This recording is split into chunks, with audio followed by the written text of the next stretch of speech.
To this evening's Theater of the Air dramatic reading, these half-hour performances of one-act plays are sponsored by Headley Textiles. When you need fabric, make sure it's Headley.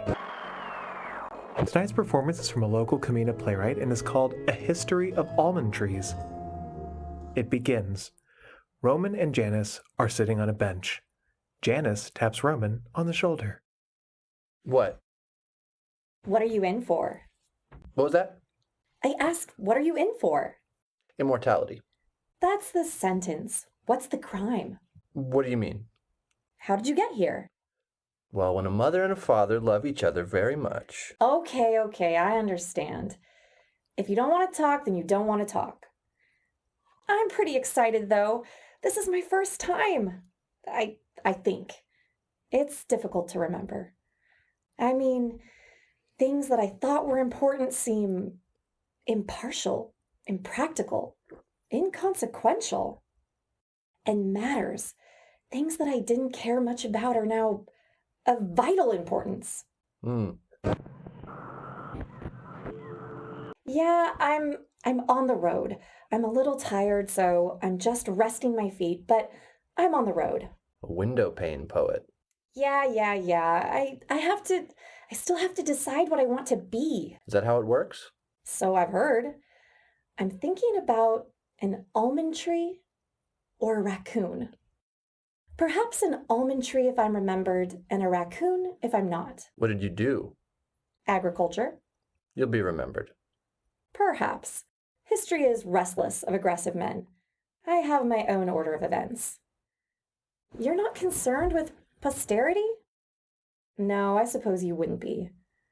To live in the memories of those who won't recognize you when you've changed. I exist more fully here than I will there, in time. Better here than in the ground. Though I suppose such asceticism would carry its own rewards. Strength through resolution and all of that. Were you a believer before? Off and on. Off and on, like some blinking light. It was that simple for you? Well, it's never simple. How's it going with the whole... I could complain, but who'd listen? I could put in a word. No, I'm away from all that.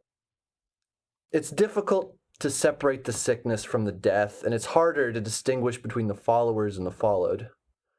I went to a funeral once, all black pyramids and golden eagles. No, I don't care for their attention. My sins are my own, and I atone for them in my own way. You've been to a funeral? Yes. Whose? Doesn't matter. Do you remember yours? A novel economy. I didn't stay for it. Too much of a bore. I remember my drifting, though, gently, feeling a companion with my own hands, with my own feet. It doesn't have the pulling sensation I would have suspected. It's much more insular, like the world is caving in. I could hear clouds scrape together and the continents drift. I could hear things change, and my doubts and my fears melted away like iron. And it was because I was big and it was small, and we both met at the center. Or at least bigger and smaller than we were before. I can remember my birth and the seconds afterwards, creating worlds. The pink and the red, expansion. And I remember my mother telling me that I would live forever. She said I was blessed. It was a cruel warning. And so, yesterday morning I had estates in Africa. Yesterday night I sought counsel from the Senate. Today's morning brought famine, disease, but I saw none of it. I don't know what tonight will bring, but the prospect isn't what it used to be. If I know that in a week I'll be walking Pangaea again, it hardly matters what happens in the intervening days.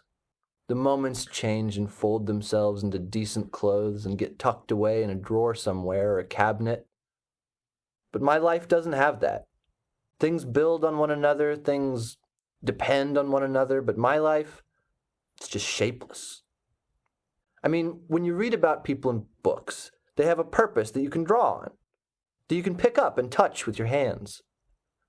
My life is much less defined, and it's so commonplace.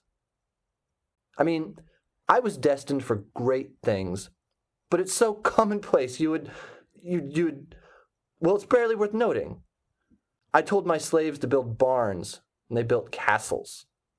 That's a definable life. Actions will inevitably bring contour. The ratio's all off. It's swallowed up by the geography of my days. The valleys far outweigh the hills. And the mountains get spread farther and farther apart until they're indiscernible from the hills and the hills from the trough. I don't sleep, but I dream. I don't breathe or eat, but I did have plans once. Scenarios, schemes for society.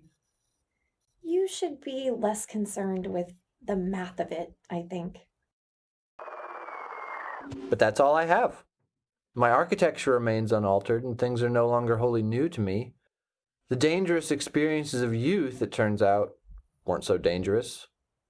And the retirement plan will never come. I think if man's creations could withstand the destructive force of time, I would still carry certain aspirations. But the truth of the matter is that I would still rather eat goose than be accused of a harsh dogma. And I would rather live a life of quiet seclusion than see my conceptions washed away. I considered myself a man of humility, but as they say, I didn't really know what humility was until I died. Such an absolute surpasses defeat, surpasses those superficial webs of social graces. And what are you left with?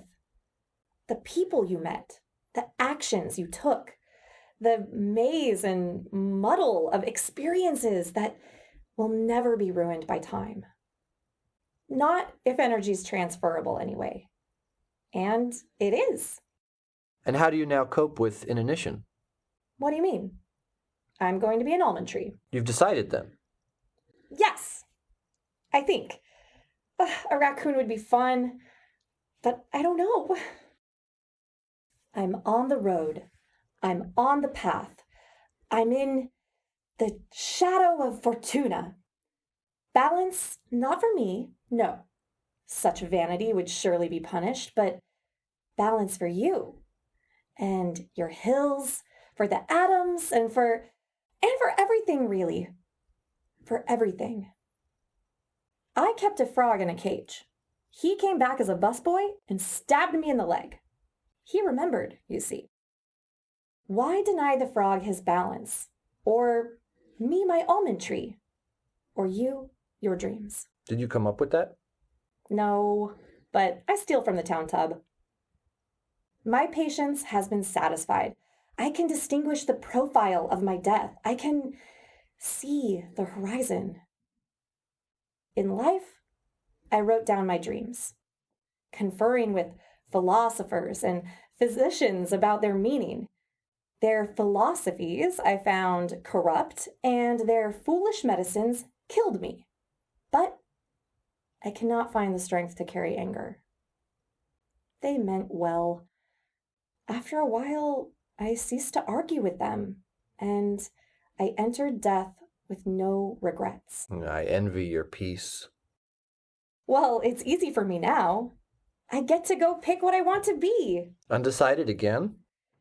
To make a plan it's a careless thing. Such ambition is always hollow, failing to see the forest for the trees. Nothing lasts, but everything matters. No, I'll leave it to the gods. An almond tree if I'm remembered, a raccoon if I'm not. Tonight's play, A History of Almond Trees, was written by playwright Olivia.